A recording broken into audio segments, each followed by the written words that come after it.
अस्सलाम वालेकुम, आप देख रहे हैं 39 न्यूज़। नजर डालते हैं आज की न्यूज़ पर।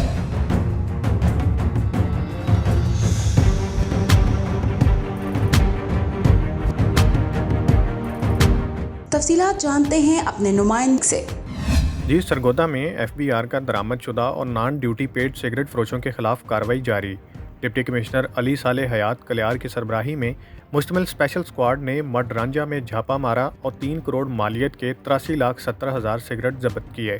इस मौका पर डिप्टी कमिश्नर अली सालेह हयात कलियार का कहना था कि मडरांजा में वाक़े मुख्तलिफ गोदामों में टैक्स स्टैम्प के बगैर सिगरेट की एक भारी मिकदार मौजूद है।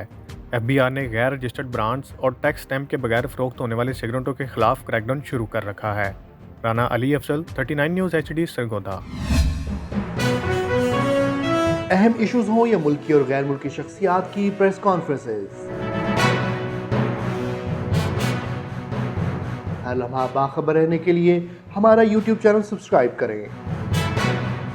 बावसूख ज़राए से मुसद्दिक़ा खबरों, तज्ज़ियों और तबसरों से मुस्तफ़ीद होने के लिए अभी हमारी वेबसाइट को विजिट कीजिए। इसके साथ साथ आप हमें फेसबुक पर लाइक और फॉलो भी कर सकते हैं। इसके अलावा हर टाइम ओवरसीज़ पाकिस्तानियों के हालात और मसाइल के हल को जानने के लिए हमारी ऐप भी डाउनलोड कर सकते हैं। हम कर रहे हैं आपको हर लम्हा बाखबर, क्योंकि है 39 न्यूज़ पर आपका एतबार।